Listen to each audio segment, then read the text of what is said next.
नमस्कार दोस्तों, मैं हूं आपका दोस्त आरपी। फिर से आपका स्वागत करता हूं आपके अपने यूट्यूब चैनल पर। और आज वीकेंड है, सैटरडे।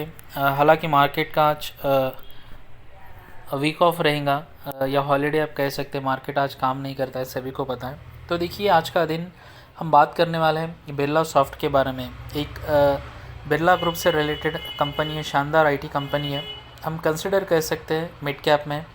एंड डिटेल रिव्यू आप कह सकते हैं, या फिर एनालिस इस कंपनी के बारे में हम करेंगे कि यहाँ से और कितना कंपनी ग्रोथ एक्सपेक्ट कर रही है और इसका आउटलुक क्या होने वाला है। और साथ ही साथ इसके क्वार्टरली 3 के रिज़ल्ट भी अनाउंस किए गए, उसके बारे में भी हम एक सारी जानकारी लेने की कोशिश करेंगे। तो अच्छी कंपनी है, तो बिगर देरी करे चलिए आगे बढ़ते हैं। लेकिन उससे पहले सभी से विनती करता हूँ कि चैनल को सब्सक्राइब अवश्य कीजिए। और सभी को धन्यवाद भी कहना चाहता हूँ कि जिन्होंने चैनल को सब्सक्राइब किया है। और काफ़ी मेरे वीडियोस पिछले कुछ समय से काफ़ी लाइक किए जा रहे हैं। और दिल से मैं बता रहा हूँ, सब्सक्राइबर बेस काफ़ी बड़ा है पिछले कुछ दिनों से। तो सभी को तहे दिल से धन्यवाद। तो देखिए, अगर हम फ्राइडे की सेशन की बात करेंगे तो देखिए 2% तेज़ी के साथ ये बंद हुआ है ऑलमोस्ट। अगर रिटर्न की बात करेंगे तो शानदार रिटर्न इसने बना के दिया है। ऑलमोस्ट 78% का रिटर्न 1 ईयर में है।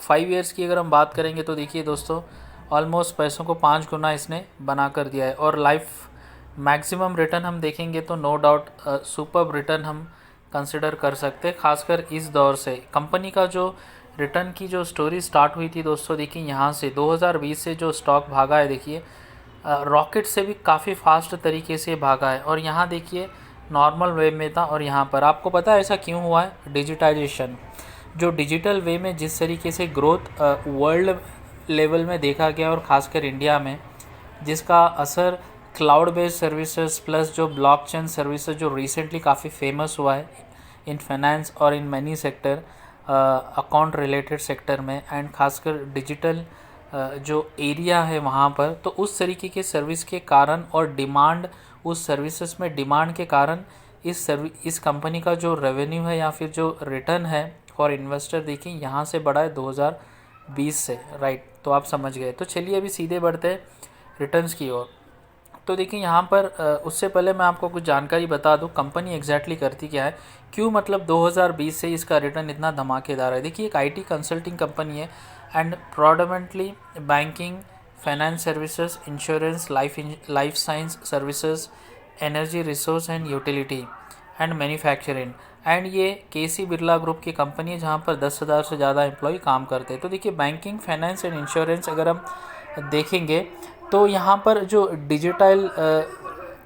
डिजिटलाइजेशन का जो इफ़ेक्ट हुआ है सबसे ज़्यादा यहाँ पर हुआ है। इफ़ेक्ट यानी अच्छा इफ़ेक्ट। इसके साथ अगर हम देखेंगे इसका की पॉइंट क्या है, डिजिटल सर्विसेज ऑलमोस्ट 38% का रेवेन्यू यहाँ सर्विसेज ये जनरेट करती है, जिसमें इंटेलिजेंट ऑटोमेशन है, कनेक्टेड प्रोडक्ट्स है, क्लाउड ब्लॉकचेन है, एंटरप्राइजेस है। उसके साथ अगर हम देखेंगे technology and services, enterprises technologies and services में 50% का ग्रोथ रेवेन्यू इन्हें मिलता है। और अगर हम वर्ल्ड वाइज देखेंगे तो एज इट इज़ यूएस से ऑलमोस्ट 80% का रेवेन्यू जनरेट करती है कंपनी, यूके यूरोप से 11% एंड बाकी का 10% अदर कंट्रीज से, राइट। तो देखिए, ये कुछ जानकारी तो जो जानना हमें आवश्यक है। हम इसे एज एक स्मॉल कैप कंपनी कंसिडर कर सकते हैं। ऑलमोस्ट 12,500 करोड़ का मार्केट कैप है। और इसका जो हाई था वो है 586, और अभी 445 पे ट्रेंड कर रहा है। हाई से काफ़ी डाउन अभी चल रहा है ये स्टॉक, ठीक है। तो चलिए सीधे बढ़ते रिटर्न की ओर, बिगर देरी करें।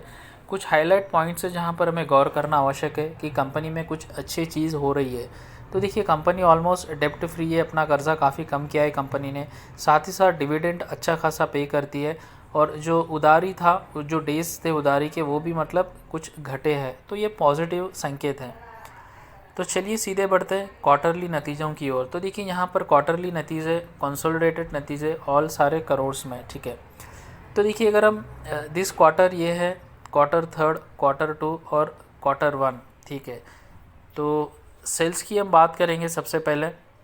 अगर हम लास्ट ईयर सेम क्वार्टर दिसंबर की बात करेंगे तो सेल्स का जो आंकड़ा है वो 881 करोड़ है, ओके, लास्ट ईयर। और दिस ईयर अगर हम बात करेंगे तो देखिए 72 करोड़, यानी ईयर ऑन ईयर बेसिस में सेल्स में हमें इजाफा देखने को मिला है। फर्स्ट क्वार्टर की हम बात करेंगे तो देखिए 945 करोड़ का सेल्स हुआ था, और क्वार्टर टू में 1200 करोड़, और क्वार्टर थ्री में तो धमाकेदार हुआ है। तो यानी ईयर ऑन ईयर बेसिस में आंकड़ा बढ़ा है, क्वार्टर ऑन क्वार्टर बेसिस में आंकड़ा बढ़ा है सेल्स का, विच इज़ वेरी पॉजिटिव। उसके बाद अगर हम देखेंगे सीधे बढ़ते इसके प्रॉफिट की ओर, तो देखिए थोड़ा स्क्रॉल करूँगा, दिसंबर लास्ट ईयर क्वार्टर का ये रहा आपके सामने है।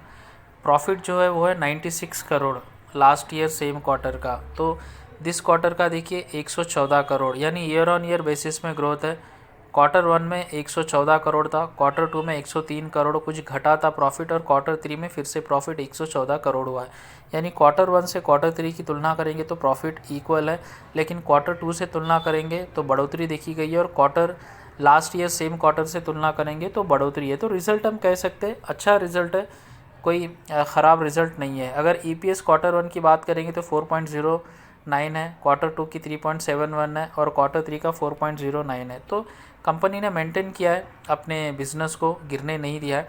लास्ट ईयर का EPS देखेंगे 3.48 है, यानी ईयर ऑन ईयर बेसिस में EPS में अच्छा जंप देखने को मिला है, क्वार्टर ऑन क्वार्टर बेसिस में EPS में बढ़ोतरी हुई है। तो एक अच्छी बात है। आंकड़े अगर आप पूछेंगे कि इसके आंकड़े कैसे लग रहे, लुक्स पॉजिटिव, अच्छी बात है। उसके बाद देखिए मैं आपको प्रॉफिट एंड बैलेंस शीट में मैं ले जाना चाहता हूँ, जहाँ पर हम जानने की कोशिश करेंगे कि कंपनी के पास कितना पैसा रिज़र्व है। ठीक है, तो देखिए यहाँ से मैं आपको बताता हूँ, मार्च 2019 में अगर कंपनी के पास का रिज़र्व देखेंगे तो ऑलमोस्ट 1600 करोड़ का रिज़र्व कंपनी के पास था। एंड 2020 मार्च में देखेंगे तो 1800 करोड़ का रिज़र्व है। मार्च 2021 में बात करेंगे तो लगभग 2200 करोड़ का रिज़र्व है। सितंबर 2021 की बात करेंगे तो देखिए लगभग 2285 करोड़ का रिज़र्व है। यानी कंपनी के पास देखिए ईयर ऑन ईयर बेसिस पे जो रिज़र्व है, जो पैसे हैं, वो लगातार बढ़ रहे हैं, जो अच्छी बात है। अगर हम कर्ज़े की बात करेंगे, उधारी की बात करेंगे, तो यहाँ पर देखिए बोरोइंग्स का कॉलम है, ये रहा बोरोइंग्स कर्जा का कॉलम है, जहाँ पर मार्च 2020 में कंपनी पर 145 करोड़ का कर्जा था। मार्च 2021 आते आते 128 हो गया, और सितंबर 2021 आते आते 113 करोड़ हो गया। यानी कंपनी के पास अच्छा खासा कैश रिजर्व पड़ा है, और कर्जा भी कम कर रही है कंपनी, और प्रॉफिट भी कंपनी का बढ़ रहा है, सेल्स भी बढ़ रहा है, EPS भी बढ़ रहा है। हालांकि स्टॉक में कुछ साइड जोन लग रहा है पिछले कुछ दिनों से, और अपने 50 डे DMI के नीचे ये ट्रेंड कर रहा है। तो देखिए आंकड़े सारे बेहतरीन है। ठीक है, तो शेयर होल्डिंग पैटर्न में भी एक नज़र हम डालेंगे। तो शेयर होल्डिंग पैटर्न देखिए 21/2000 मार्च में प्रमोटर के पास 40% था, और दिसंबर 2021 आते आते सेम है। तो यहाँ पर देखिए FIs के पास भी 17%, लगभग 17.5% था 2021 मार्च में, और दिसंबर 2021 आते आते सेम है। DIs के पास देखिए मार्च 2021 में लगभग 17.5% था, और दिसंबर 2021 आते आते लगभग 21% हुआ। यानी DI ने अपनी हिस्सेदारी बढ़ाया है। तो एक अच्छी पॉजिटिव जानकारी है दोस्तों। तो देखिए यहाँ तक हमने देखा है कंपनी किस बिज़नेस में डील करती है, और क्वार्टरली रिजल्ट कैसा है, और कंपनी के ऊपर कर्जा ना के बराबर है, कंपनी अच्छा डिविडेंड दे रही है, सेल्स आंकड़े अच्छे, EPS अच्छा है, और कंपनी के ऊपर कर्जा काफ़ी कम है, और प्रमोटर होल्डिंग भी 40% एंड अबाव है। DIs ने अपना स्टॉक बढ़ाया है। तो देखिए ये 5 से 6 ऐसे बातें हैं जहाँ पर हमें ये गौर करने के लिए मजबूर कर रहा है कि कंपनी एक अच्छी कंपनी है। साथ ही साथ अगर इसका हम आउटलुक देखेंगे तो यहाँ पर बेस्ड ऑन अर्निंग्स एक स्टॉक ब्रोकर है फेमस शेर खान, उन्होंने इसका टारगेट सेट किया है 580 रुपये। तो ये भी एक बड़ी बात है, अपने करंट टारगेट से लगभग 100 रुपये ये आगे का टारगेट दे रहे हैं। कंपनी का आउटलुक देखिए शेर खान ने क्या प्रोड्यूस किया है वो भी हमें जानना आवश्यक है। The company enterprises solution business is expected to grow at faster rate in financial 2023। तो शेर खान कह रहा है कि कंपनी का जो ग्रोथ रहेगा वो शानदार रहेगा 2023 फाइनेंशियल ईयर में कंपेयर टू 2022 से। तो back of strong demand in enterprises business higher spend on legacy modernisation by the clients. तो देखिए डिमांड अच्छी खासी है जिसके कारण इसका ग्रोथ फैक्टर अच्छा रहने वाला है। Further prices are getting revise back to cola adjustment 3 to 4%, new demand 5 to 10%। तो जो प्राइजेस है इनके वो भी मतलब इंक्रीज़ हो सकते, रिवाइज हो सकते फॉर कमिंग ईयर्स। जो सर्विस प्राइजेस है तो वो कंपनी के लिए अच्छा है। We forecast that the company would registered 16% and 12% CAGR respectively in revenue and earnings. तो देखिए ज़बरदस्त CAGR का आकलन यहाँ पर किया जा रहा है शेर खान द्वारा। तो आउटलुक भी कंपनी का काफ़ी शानदार लग रहा है यहाँ से। तो देखिए दोस्तों, इस वीडियो में हमने कोशिश की है कि किस तरह मतलब ये जो स्टॉक है, अगर 5 साल की भी बात करेंगे तो क्यों पैसों को 5 गुना इसने किया, यानी हर साल पैसों को डबल किया है। कारण क्या है, आपने देखा कि किस तरह कंपनी अपना बिज़नेस बढ़ा रही है और क्लाइंट को मैनेज कर रही है, और जिस बिज़नेस में उसका बिज़नेस का डिमांड भी आगे जो आउटलुक है शानदार है। तो आशा करता हूँ ये कंप्लीट वीडियो आपको पसंद आया। तो वीडियो को लाइक ज़रूर कीजिए और चैनल को सब्सक्राइब अवश्य कीजिए। धन्यवाद।